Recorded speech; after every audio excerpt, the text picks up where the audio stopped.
Hello guys, আসসালামু আলাইকুম। আশা করি সবাই ভালো আছেন। আমরা আজকে এমন একটা জায়গায় চলে যাচ্ছি যার প্রকৃতিটা এতটাই সুন্দর যেটা বলার বাহিরে। এটা না দেখলে আপনারা বিশ্বাসই করবেন না। দেখুন চারদিকটা কতটা সুন্দর, আসলে এতটা সৌন্দর্য ধরে রাখার মতো যেটা বলার বাহিরে।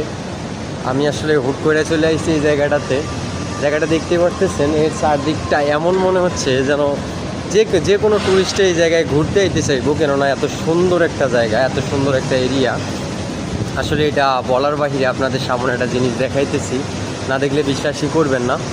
এই দেখুন আমার সামনে যে ওয়াটারফল রয়েছে, মানে এটা অসম্ভব একটা সুন্দর, যেটা না বললে নয়। দেখুন ছোট ছোট কিছু ওয়াটারফল আছে, তার মধ্যে উপরে কয়েকটা বড় ওয়াটারফল আছে।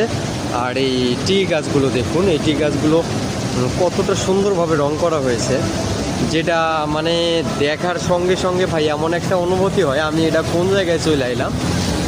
সত্যি এটা একদম বাস্তব সত্য। আমি কোন জায়গায় চলে আইছি আমি নিজেও বুঝতে পারতেছি না। আসলে এই জায়গাটার নাম হচ্ছে কার্টুন অ্যান্ড টাউন, এইরকম একটা নাম। জাস্ট এটা আমি বলতে পারতেছি না, আপনারা দেখলে আসলে এটা মনোমুগ্ধকর একটা জায়গা। দেখুন বিভিন্ন রকম ট্যুরিস্টরা এখানে ঘুরতে এসেছে, চারদিক দিয়ে ট্যুরিস্ট রয়েছে। এই যে পানির যে শব্দটা হচ্ছে, যেটা জলের শব্দটা হচ্ছে, এটা আসলে মন কেড়ে নিচ্ছে ভাই।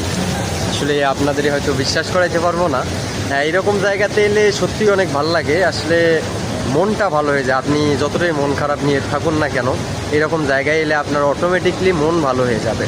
এটা একদম সত্য ভাই। অবশ্যই সবাই ঘুরতে আসবেন এই জায়গাটাতে। যারা সিঙ্গাপুরে আছেন বা সিঙ্গাপুরে আইতে চান তারা অবশ্যই এই জায়গাটাতে ঘুরতে আইবেন। সো বাই বাই, খোদা হাফেজ।